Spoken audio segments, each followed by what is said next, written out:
pior maneira de você aprender partitura é continuar tocando qualquer partitura que você vê pela frente.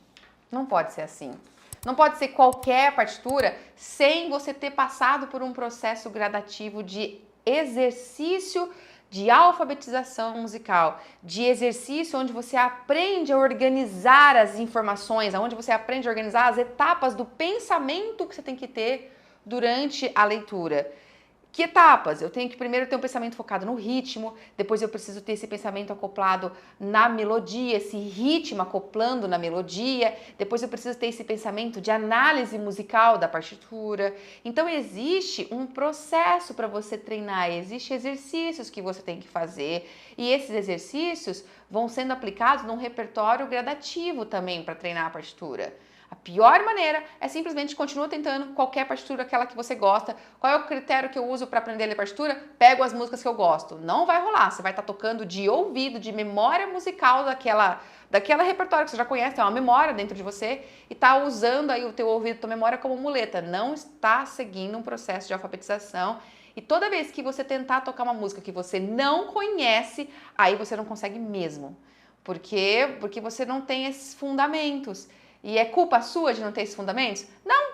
É porque ainda você não teve oportunidade de treinar isso. Mas é isso que eu estou despertando aqui em você. Essa oportunidade de primeiro enxergar que existe um caminho sim para treinar partituras e que você pode e deve buscar esse caminho. Porque ritmo, que é a base dessa leitura, é algo que a gente treina, não é algo que a gente nasce. Então, ler partitura é algo que a gente aprende independente do nosso instrumento, assim como você aprendeu a ler, independente da língua no país que você nasceu. Se você nasceu no Brasil, você aprendeu a ler ali português, porque você aprendeu o código da escrita pro português. O lado bom é que a música é uma só para qualquer instrumento, diferente da língua, né? Porque se a gente está aprendendo português, a gente tem um alfabeto ali pro português, né? Mas se a gente vai aprender, por exemplo, japonês, é outro tipo de grafia, é outro alfabeto, tem que passar por um outro processo de alfabetização. A música é a mesma, para qualquer instrumento. Então, o processo de alfabetização, para você aprender a ler uma partitura para piano, é o mesmo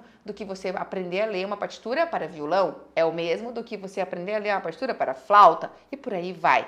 É um processo que você treina. Tenha isso em mente, tá bom? E agora, antes de terminar esse nosso bate-papo, última dica.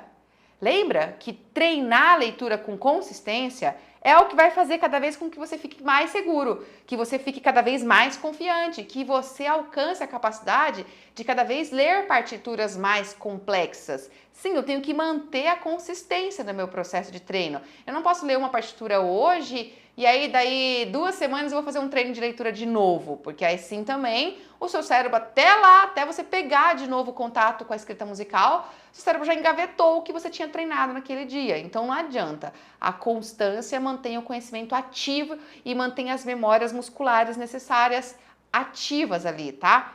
Mas lembre-se que quem está se alfabetizando, quem está passando por um processo de alfabetização da sua língua, do seu país, não sai lendo qualquer livro. Não é simplesmente pegar qualquer livro e dar lá para a criança que está se alfabetizando porque ela vai sair lendo. Não funciona assim. Então, na música também não pode ser assim, porque a música é uma linguagem. A música, ela traz esse pensamento de que eu preciso aprender a me expressar pela música. Então, sendo uma linguagem, meu processo de alfabetização é muito similar como da linguagem, da língua aí que envolve as palavras escritas, as palavras faladas. O que eu quero dizer? No seu processo gradativo de treino de partitura, onde você tem que selecionar repertórios que também sejam gradativos, que vão ficando cada vez mais difíceis aos poucos. Você tem que fazer essa gradatividade, porque primeiro você tem que aprender a sonoridade daquela escrita, você tem que aprender a ver aquele código e a saber o som dele, em que momento que eu toco ele, qual que é o som rítmico dele, a organização dele. Mas depois existe um processo que vai além, que é o mesmo que acontece quando você está se alfabetizando nas palavras. Primeiro você aprende a juntar C mais O é co, C-O é co, R mais A é ra. E depois C cedilha A e O é são, vai. Então aí você aprende a juntar o som dessas sílabas, coração. Porém, com o tempo, você passa a expandir a tua compreensão semântica. Você vai crescendo, você começou lá como criança, aprendendo a ler coração, mas não sabe o significado de coração. E hoje, quando você pensa em coração, a tua compreensão semântica é muito maior. Você sabe tudo que está envolvido com a imagem de um coração. Você sabe quando está falando de um coração, você pode estar falando do ponto de vista do órgão físico do teu corpo, que está ali batendo, que tem um problema ou não, mas também existe uma questão subjetiva na palavra coração, que se remete a amor, que se remete à fraternidade, a acolhimento. Então você aprendeu a expandir a tua compreensão dessa palavra que lá no começo só foi uma leitura de símbolos, não é? De sílabas especificamente. Na música é a mesma coisa.